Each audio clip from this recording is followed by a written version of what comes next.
Comparing Communism and Fascism, Part 6, Anti-Individualism. Very closely connected to its anti-liberalism and its anti-democracy, and a key aspect of its totalitarianism, the communist regimes were all wildly anti-individual. Individuals were mere pawns in the game of historical development. Even then, according to Marxist theory, individuals do not truly shape this process of development themselves. Rather than influence this development, individuals are influenced by these developments. The only way that individuals influence historical development is insofar as they are members of a class. It is this mass of individuals who develop history. In this regard, according to Vladimir Tismanu, communism creates, quote, the image of man as a mechanism, unquote.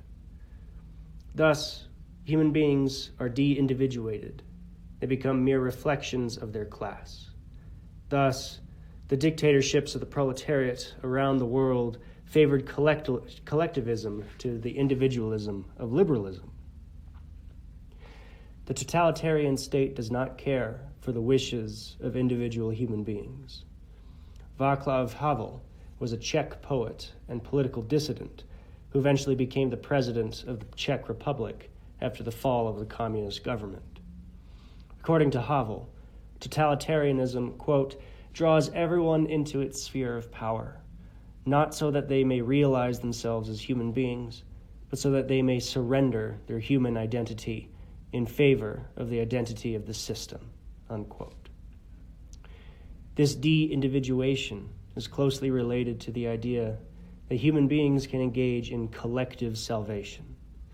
The communist utopia that will ultimately benefit everyone can only be achieved collectively. One must cast aside one's sense of individuality to partake in this new world. The communist new man was supposed to be devoid of ego and striving for the good of mankind. As Tismanu observes, under totalitarian regimes, quote, the individual was always a tool with no distinct personality, unquote. Because of this de-individuation and emphasis upon collective action and collective salvation, classes and entire nations are conceived in organic terms. Individuals were merely cells in the body politic. This was particularly seen throughout Stalinist Russia. Quote, society under Stalin transformed itself into an organism engaged in the struggle for survival, unquote. Because the proletariat as a class and the Soviet Union as a nation was struggling for survival, beset on all sides by enemies, anything was permissible to save the workers' state. So long as the communist regime could stay in power, it did not matter how many people starved to death, or how many were executed, or how many were tortured. Nor did it matter that the state engaged in pervasive lying and propaganda. As Kim Il-sung noted, quote, the life of a collective is always more valuable than that of an individual, unquote.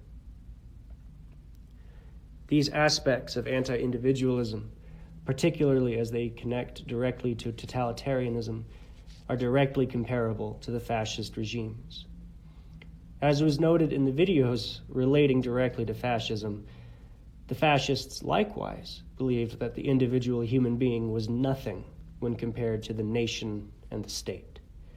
For the communists, the individual was nothing when compared to the workers' state and the proletariat.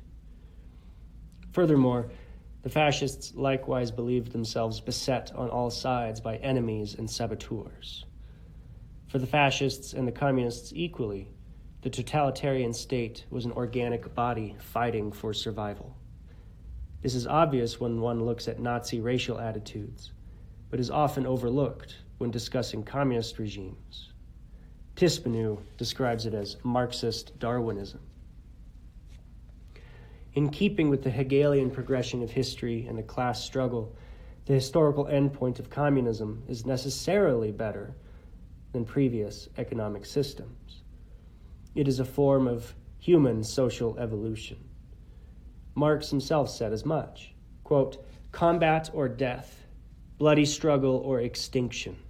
It is thus that the question is inexorably put," unquote. Both the fascists and the communists created totalitarian systems wherein human beings were stripped of individual identity. For the fascists, all that mattered about a person was their nationality or race.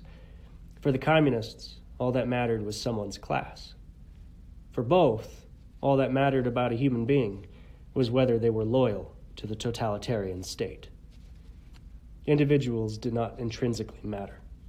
Thus, under both ideologies, any atrocity could be justified. The murder of millions was justified because it benefited the collective. Ayn Rand noted the similarities between the two ideologies rather pithily. Rand wrote in 1944, quote, "Fascism, Nazism, communism, and socialism are only superficial variations on the same monstrous theme, collectivism," unquote.